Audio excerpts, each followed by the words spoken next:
One મહોત્સવ પણ ઉજવવામાં આવે છે। એ દિવસે રસ્તાની બાજુએ પડતર જમીનમાં વૃક્ષોનું વાવેતર કરવામાં આવે છે અને તેમનું જતન કરવાના સંકલ્પો લેવામાં આવે છે। વળી આજના જટિલ પ્રશ્નો હવા, પાણી અને અવરના વધતા જતા પ્રદૂષણનું પણ નિરાકરણ થશે। વૃક્ષો આપણને સંતની જેમ પરોપકારી થવાનો બોધ આપે છે।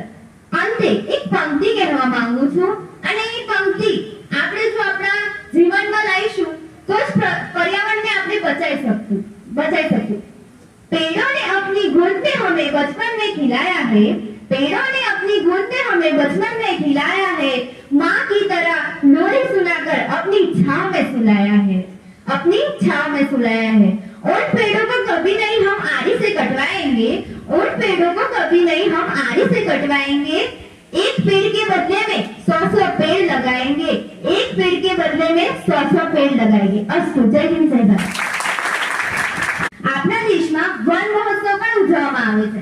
એ દિવસે રસ્તાની બાજુએ પડતર જમીનમાં વૃક્ષોનું વાવેતર કરવામાં આવે છે અને તેમનું જતન કરવાના સંકલ્પો લેવામાં આવે છે। વળી આજના જટિલ પ્રશ્નો હવા, પાણી અને અવરના વધતા જતા પ્રદૂષણનું પણ નિરાકરણ થશે। વૃક્ષો આપણને સંતની જેમ પરોપકારી થવાનો બોધ આપે છે। અંતે એક પંક્તિ કહેવા માંગુ છું અને એ પંક્તિ આપણે જો આપણા જીવનમાં લાવીશું तो पर्यावरण ने આપણે બચાવી શકશું।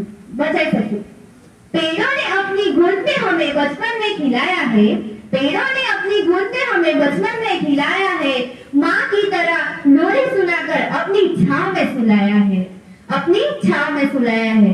उन पेड़ों को कभी नहीं हम आरी से कटवाएंगे, उन पेड़ों को कभी नहीं हम आरी से कटवाएंगे।